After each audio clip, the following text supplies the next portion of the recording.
Hello, it's Scott Manley here with episode 55 of Interstellar Quest. We have the Eve Explorer's crew in orbit around Eve, funnily enough, and we are taking another low pass above the clouds of Eve, so we can collect that all-important science that we missed in our initial pass around because we were too busy worrying about burning up in the atmosphere. But yes, the crew here is able to get a nice look at the fuzzy clouds above Eve, and well, they wonder what they might be underneath them. Obviously, they've already looked at what the satellites have delivered to them, but they themselves, with their own eyes that now see the sun rising over the surface, they see how thick the clouds are, and they start to have second thoughts about landing. Funnily enough. But anyway, moving on, we have a whole bunch of other stuff that we measure. You don't need to read all that, but we do need to go out and collect it because we need to take this back to Kerbal. I left the stove on. There, that's pretty important. Well, if you send a message now, it'll take a few minutes to get back there, and then perhaps your house has probably been destroyed by now. Although Kerbal stoves, for all we know, they might be based off rockets or something like that. Anyway, ever so carefully, we need to start getting all the science that we can carry back into the capsule so we can take it to Kerbal. So we have the too hot thermometer, which we can use down here. We have the gravity scan, which spikes every time we pass over the ocean. We have the Science Junior, which is all sorts of fascinating. And the Mystery Goo Containment Unit, which gives us new insights into the nature of goo, basically. And we have data in here if we can grab it ever so carefully. It's very important that once you've transmitted all the data you can back, that you try to carry the rest back. Wait a second, what's going on there? Bit of flying off there. It's very important that you make sure that you bring copies of all the science back, because you can't get 100% science unless you bring it back, which is why we're here. We really want to advance our skills. We're about 1,000 science points or research points or whatever away from being able to unlock fusion. Fusion is nice because it also lets me unlock the multi-mode thermal turbojet, so we'll be able to switch between jet and rocket mode. But right now, we just need to correct our orbit and start rendezvousing with Gilly. We have a spacecraft on orbit around Gilly we need to check up. We have science there that we can collect, because Gilly is a fascinating place. It's not silly Gilly, it's smart Gilly. It's fascinating Gilly. It's a rock which contains secrets which will perhaps give us some clue as to how to make fusion work. Who knows, but we'll get there eventually. It's going to take a few orbits because we need to make corrections, we need to synchronize everything. But you can also see in the alarm clock the solar satellite is 19 hours away. However, we have one more chance, or one more launch window, one more 1 week cycle. This is another solar satellite. This one is slightly different because we're running it at 4 times speed, but I ran it at a quarter speed using Cheat Engine. So you can actually see how fast the thing moves and see it a little more smoothly. The launch, of course, took 4 times normal speed as well. This one had larger engines on it, had a bit more fuel. The idea was that I spend a lot of time rising up through Kerbal's sphere of influence, and if I can get more speed early on, then I can actually save a decent amount of fuel.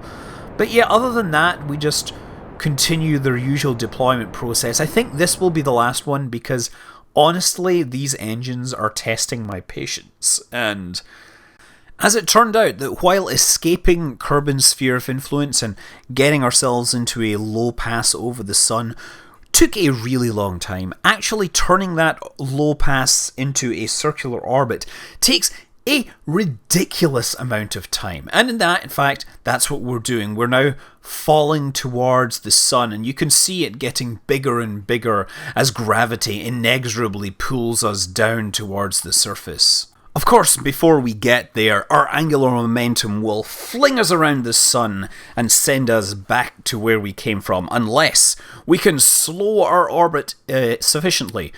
Which is probably not going to happen, because with this antenna orientation we're only getting about 900 kilowatts of power, which is not really nearly enough. But a slight shift in our positioning is actually letting us get 500 megawatts. You see it flicking back and forth. Also, as I'm switching the time acceleration, you see the panels flapping back and forth and making it look something like a plant or something like it. It looks very organic the way that it flops like that, because no one in their right mind would design something like that, surely. Something as fragile as that. But yes, we are now below 1 million kilometers. Our solar panels are generating over almost 200 times the initial power that they generate at Kerbal, and soon we shall be harnessing that and sending it back, sending it out to our network.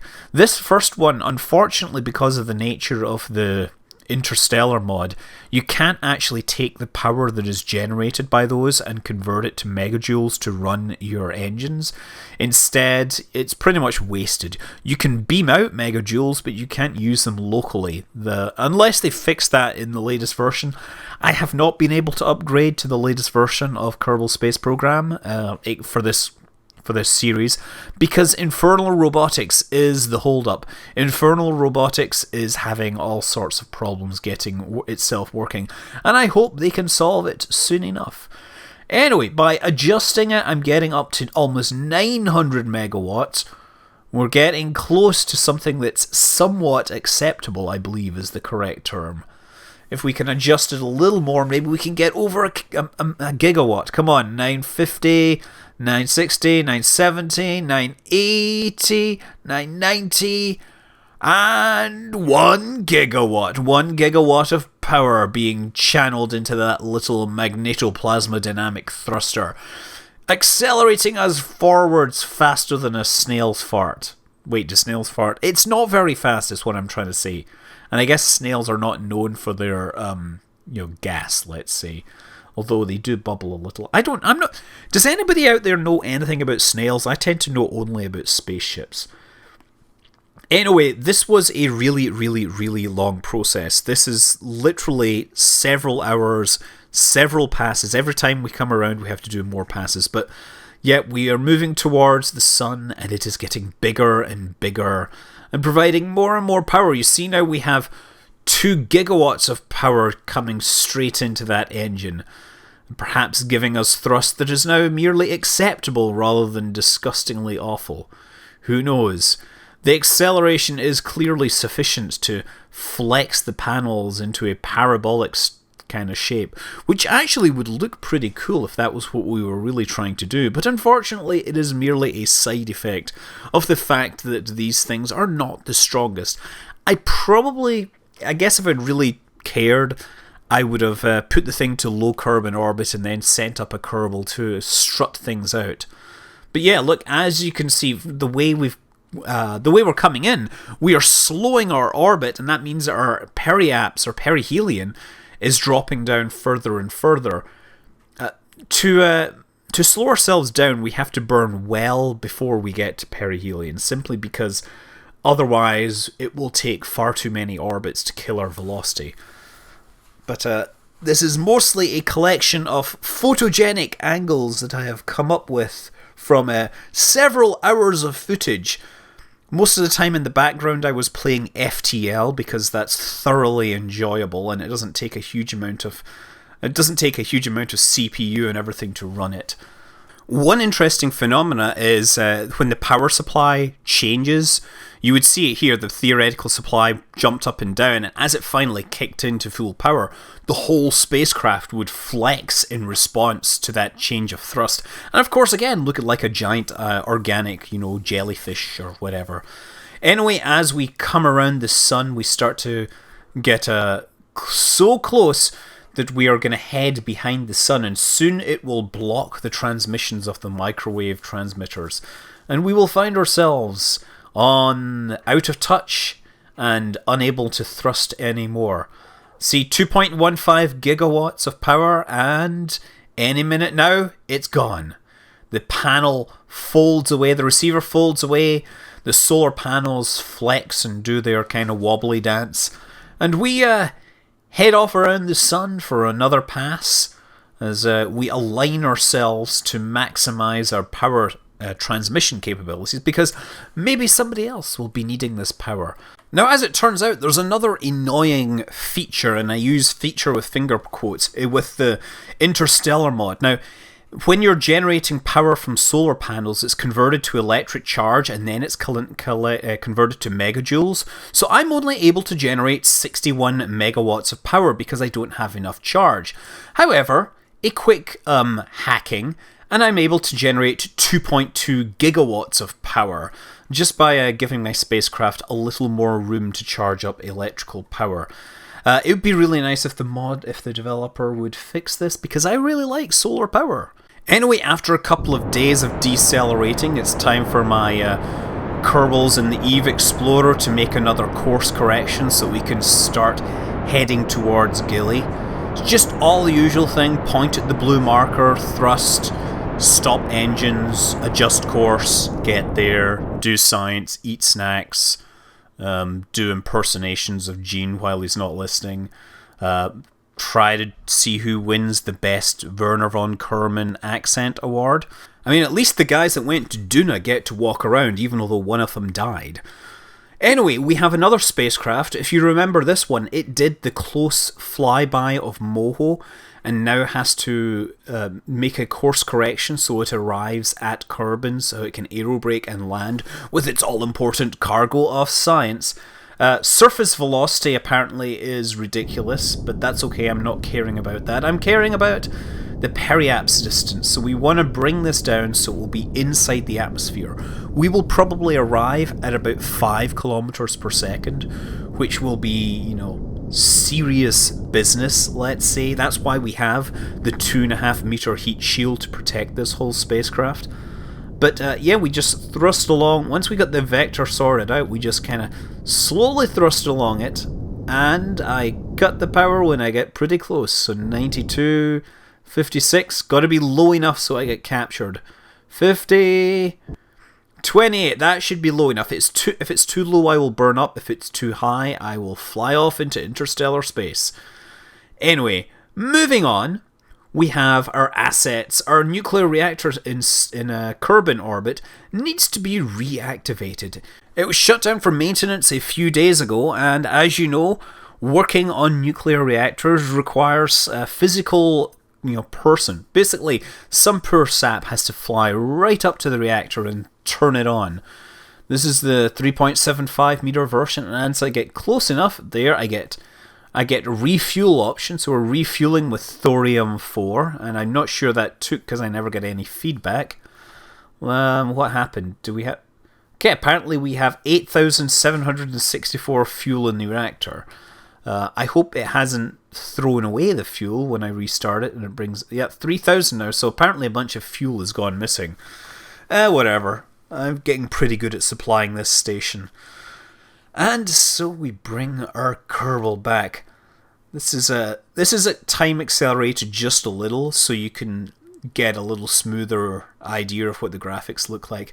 What a beautiful view of Kerbin you get from 300 kilometers up. It almost makes up for the fact that we're getting exposed to radiation all the time. Although, to be fair, the radiation from the reactor is probably a lot less than the radiation from cosmic rays at this high altitude. Anyway, now that the reactor is back online, it is generating a decent amount of power at last. We'll be able to transmit almost 1.5 gigawatts of power to the local network. It's amazing what some reactor maintenance can do for your power levels. Anyway, we are testing some new variations on this space plane. It's pretty much the same hull. We've changed out the engines a little to use 6 of the B9 Sabre engines instead of the single large one and the 2 nukes. And in the middle, you can just see from some angles a small plasma engine and a little power receiving antenna. The idea is this thing will get into orbit, and then once there, it will do most of its navigation using the using the plasma engine because they are so wonderful and efficient, and they make me go stir crazy flying them. Now, also to note is because of the extra thrust, we're easily able to lift off the runway before we actually reach the end this time, which is always a good sign for an aircraft. If it isn't able to get off the runway, and we check that the gear works this time incidentally. As I said, this is really a test flight. Now, one of the things we're testing is the new awesome clouds from the Kerbal beautification mod. It has volumetric clouds that let you see through them, let you fly inside the clouds, and well, you get them from all the planets. And somebody's done a really cool set of clouds for Duna, which includes dust storms at ground level. Anyway, as we head up, we easily continue to gain altitude at 10 kilometers. If you remember our previous design, it had some problems breaking through about 10 kilometers. It ran out of steam, and we had to kind of kick in the nuclear engines for a little while. But this thing shows no sign of running out of steam. In fact, we're starting to generate steam, I guess, with that amount of heat coming from the skin. Incidentally, I was reading this interesting article about an early rocket plane that was designed to test high-velocity flight, and the skin of this airplane was going to be made with an alloy which contained magnesium and thorium, which meant it was a radioactive aircraft. It never got made, but all the same, it was an interesting read. So anyway, we start to get to altitude, and at this point the air differences are really starting to show.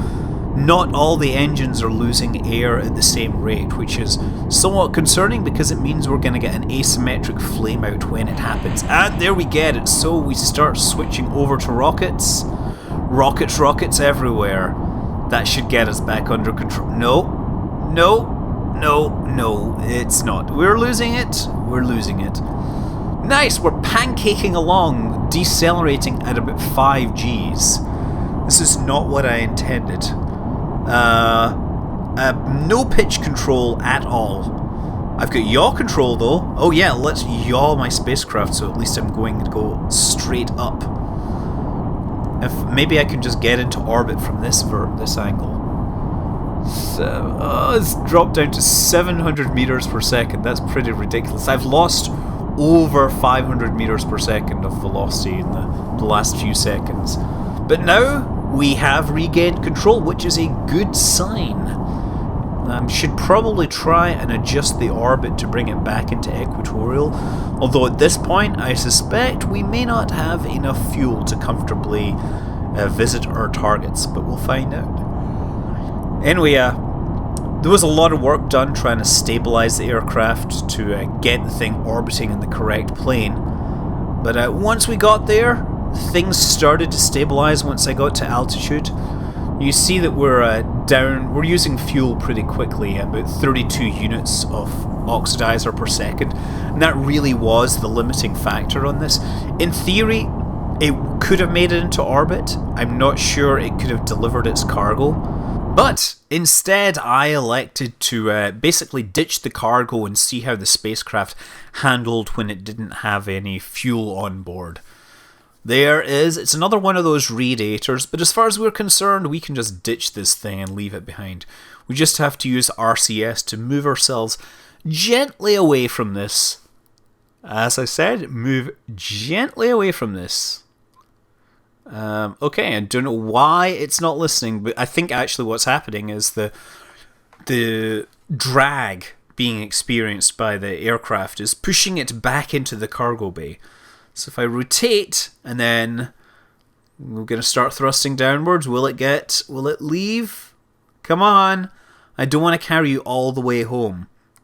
That's just not what's done. You're not a piggy. You don't go wee all the way home. You go burn up in the atmosphere. Okay, so we've successfully ditched that. We're on a suborbital flight. We will be hitting apoaps in about 1 minute 50 seconds. and then we'll be re-entering and trying to land. And given that we have those jet engines, essentially, or the Sabre engines can be used like jet engines, we might even be able to fly all the way back to the space center if we want. But as we watch the payload disappear into space, where it will fall back to Kerbal and be destroyed, I realise that we're running about 20 minutes on this video, so it's a good time for me to say we will look at the landing in a future episode. Until then, I'm Scott Manley. Fly safe.